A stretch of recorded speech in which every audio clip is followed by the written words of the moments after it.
Hey there, how's it going today, guys? So today, obviously, it looks like the weather's a little different. Today, it's still not super warm, hence I have a jacket on. But it was about, it started out around 50 degrees Fahrenheit or around, somewhere around 10 degrees Celsius. And over the course of the workout, I actually warmed up quite a bit. Got up to maybe around 60 degrees Fahrenheit and maybe around 15 degrees Celsius. But anyways, enough about the weather. Today was an awesome workout today. Awesome workout day. Today was pull day. I think that's one of everybody's favorites. Those my pull day videos tend to have quite a few more views than the other videos. But today was an awesome video, awesome workout for me, because I got quite a huge unlock towards the end of this video. I unlocked a new skill, but I'll talk more about that later. It's pretty awesome. But today, like I was saying, was pull day, and I decided I was going to change a few things. I was going to really work on what I talked about in the last video, in that I was going to really focus on having, for my working sets, I was really going to focus on having an explosive, positive, or concentric movement and a somewhat slow, but not too terribly slow, like a somewhat slow but very, very well controlled negative or eccentric movement.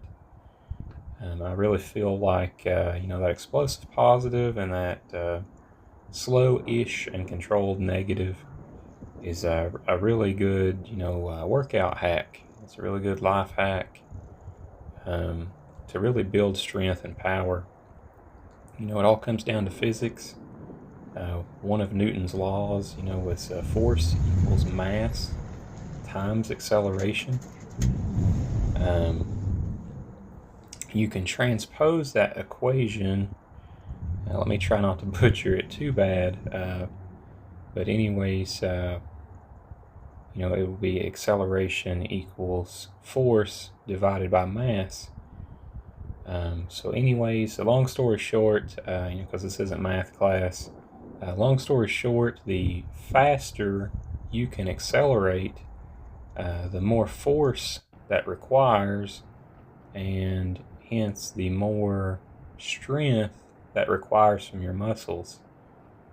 I'm always talking about there's all different kinds of ways to work out, and there's all different kinds of strength, and that's definitely true. I could never say it enough. When you do your skill training, always play on the side of caution and work a slow positive and a slow negative. Really focus on that control.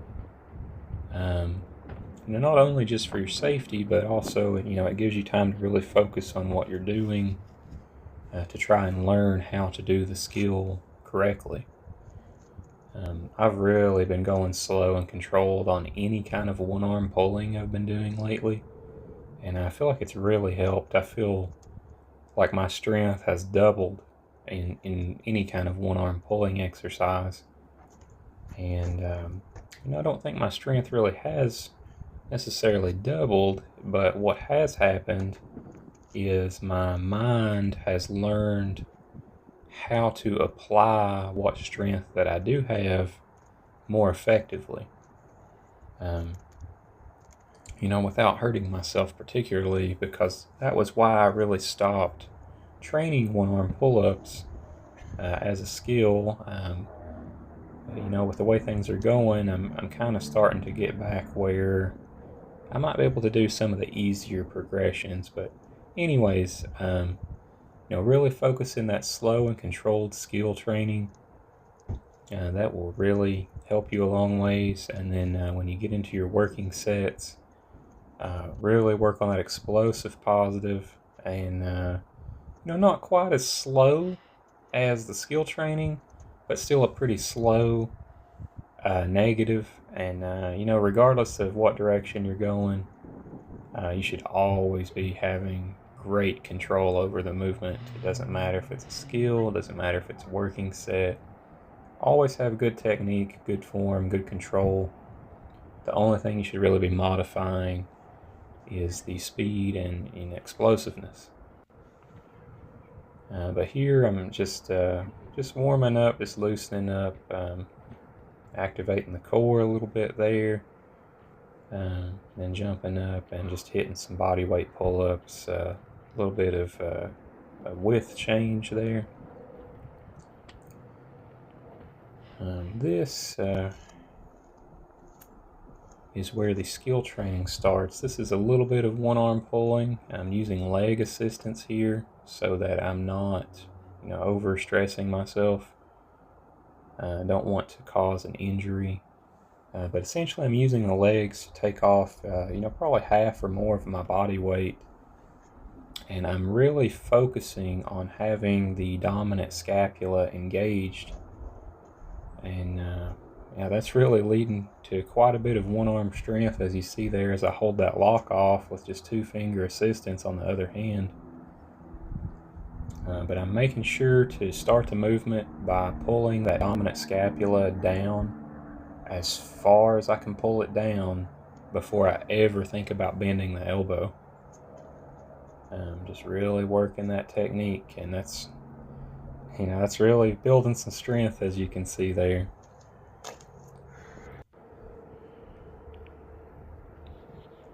Here, let's see. Looks like I might have messed up on this clip a little bit when I was editing, but that's okay. There I am.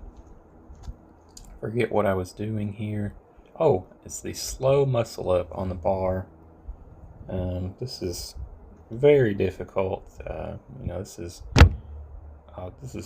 several times more difficult than just a regular bar muscle up, because you're taking away that momentum, and the momentum is what helps you to get up and around the bar.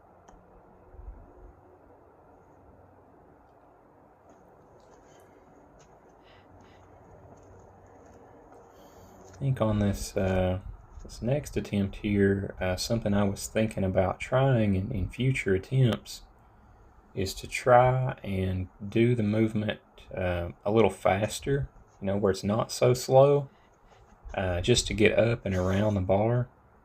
And then on the way back down would be a great opportunity for me to work a negative as slow as possible. Instead of just straight up jumping over the bar like you've seen me do there, I could work on a little bit of a faster movement with that same false grip, and work that slow controlled negative on the way down. Here is, this is pretty much a one-arm pull-up with assistance. And I really liked how this felt. And keep in mind, that's my right shoulder. That's my weak shoulder. That's the shoulder that's been giving me so many problems. And look at how well I just knocked that out. And I haven't trained this for probably 2 or 3 months. I haven't trained this exercise, and look at how well I was able to do that. I almost feel like I got higher. I still got pretty high on that left side, my strong side, but I almost feel like I got higher on my weak side than I got on my strong side. But I definitely want to start working that exercise. It felt like a great building block. I felt very strong while I was doing it. It felt very smooth. Didn't feel like anything was getting in a bind. And I enjoyed it. So I definitely would like to start trying that more on pull day, maybe even skill day. But here is another building block to build some one-arm pulling strength. I'm using band assistance to really work on that archer pull. And it's the same technique as I used for that one-arm pull. I'm just engaging the scapula super well before I start the movement. And once the scapula is engaged, as you see there on that second rep on each side, I feel a little bit safer about firing it off a bit quicker. Anyways, I think this is a regular ring muscle up, so I'm using momentum to help me get through the transition.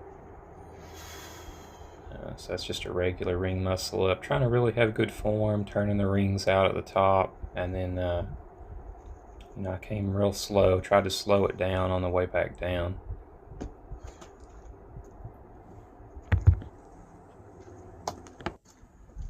So here we're getting into the working sets. This vest is around 32 pounds. That's about 15%. It's not only 15%, that's also about 15 kilograms for those of you that go by the more accurate system. But that's about 15% of my body weight. And here I am working that really explosive positive motion, and I'm trying to slow and control to some extent the negative. I'm not just dropping. I'm not just yanking myself up there and then just dropping straight down. Like I'm trying to put the brakes on a little bit, and I'm trying to fight gravity a little bit on the way down. And that really, that's so much harder than just doing those real fast movements with a drop. I actually had someone the other day when I was doing the very slow pull-ups on my highlight reel. They told me that they didn't think I was quite ready to wear a weighted vest yet. I wasn't at the level to be adding weight to my pull-ups, and come on, man. I can do 1 rep body weight. In my all-time PR, I had 135 pounds around my waist. Today, you're seeing me do, around 15% body weight added. And I think I hit 10 to 12 reps on this. And they weren't those real fast, sloppy reps like I'm telling you not to do. They're like what I'm telling you to do, which is the explosive positive and the controlled negative. And then on this one, I even hit some negatives here on the low bar, just to really milk every bit of gains that I could out of this set, because I do the 2-set method. So really trying to maximize that time under tension. A rep number is not what you should chase, it's the total time under tension. It's technique, it's time under tension. Those are the things you should focus on. It's more so the people that are newer to working out, that are always obsessed with a specific rep number. You could have 30 really sloppy reps. Look at that. You have 30 really sloppy reps that would not do as much for you as 3 really super high quality, slow and controlled reps. That latter option I mentioned would also require a lot more strength from you, hence, it doing more for you. But we're getting into some body weight rows, and I was able to hit sort of a full front lever for just a sec there, and then I bridged down and tried to get some front lever pull-ups of some sort or body weight rows. And here I'm doing the same thing. This is a good example of how your rep rhythm should go.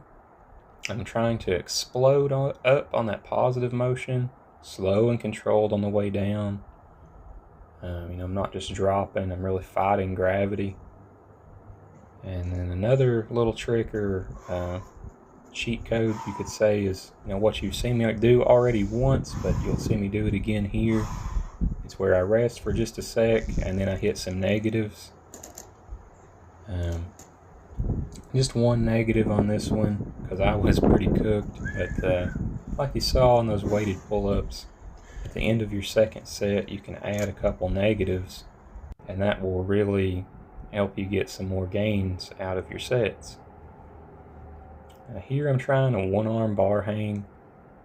Felt good on the left side. I probably need to start doing this at the beginning of my workout and not towards the end when I'm tired.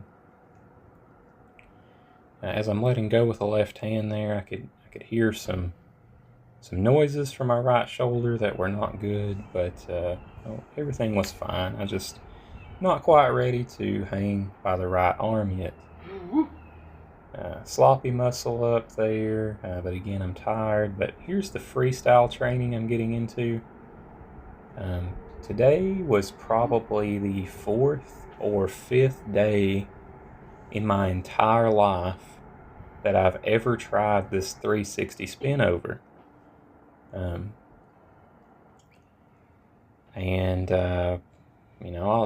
try not to talk as much, and you can watch me learn. And I even included some annotations on some of this. I'm making little discoveries. I'm really practicing. Again, this is the 4th or 5th time in my entire life, 4th or 5th day, that I've ever trained this exercise, this skill. And I'm at the end of my workout when I'm my weakest.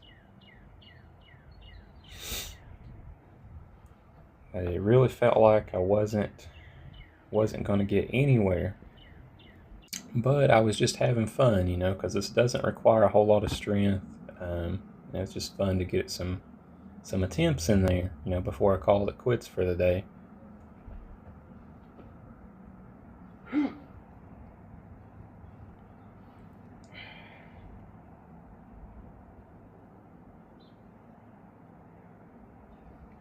So here, made the discovery I wasn't spinning fast enough. So it's another thing of physics. If you pull your legs in closer to your body, that will increase the speed at which you spin, which in turn increases your momentum.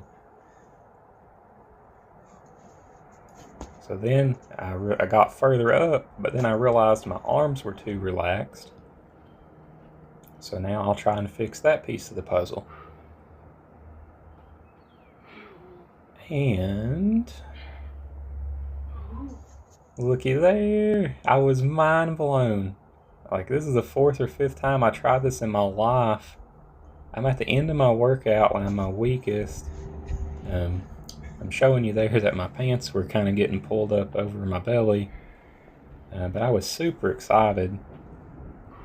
So much so that I figured I would try it twice. And also, like I said there, you got to have that fire in your soul, or in simpler terms, you got to go into the movement with a lot more energy and not be lazy like I was doing at first. But look at that, I hit 2 reps in the same attempt on the same day. Easy! Yeah, my head was getting pretty big at that point, so I said, why not try going to the hands instead of the forearms, which is a bit more difficult of a progression for this skill. But my head was getting pretty big, and I said, I'm going to give it a try. I'm going to ride this energy, and you see there, I'm not going to have that, I'm not going to take that. Yeah, he's getting humbled by trying to go to the hands. Not going to be getting that one today. Perhaps another day. Let's see. Oh, I still wanted to try it again, but I think that was what done it for me. I needed to stick with what was working for me, and humble myself. Not trying to get too much in one day. But look at that. And I was thinking here on that attempt, like I'm showing there, I was thinking I could probably keep spinning around the bar, which I've seen. That's something I've seen a lot more advanced athletes do. So that's something I may try in the future. But I would really like to get to where I can do the 360 spin over and go to the hands. But today I was able to unlock the 360 spin over to the forearms, and I was even able to hit it twice in one attempt, and that was pretty incredible. That really impressed me. Very, very much impressed with myself after that one. But we just got to keep practicing things. A lot of things in calisthenics are a lot more technique than they are strength. Now there's no denying, that I don't have quite a significant bit of strength, but you just have to pace yourself and take things slow. And if you're not getting something to work for you, like I said in that last video, don't feel bad, and just call it quits and save your sanity and come back to it and try it another time, when not only your body is fresh but your mind is fresh as well. And just over time, that's how you make progress and how you get these things. But if you have any questions or comments, I think we're coming up on the end of the video. Just stretching, shaking things out. But if you have any questions or comments, please leave those below, and I'll try to help you the best I can. Thank you guys so much for watching. Hopefully this is helpful, and have a nice day. Take care. Bye-bye.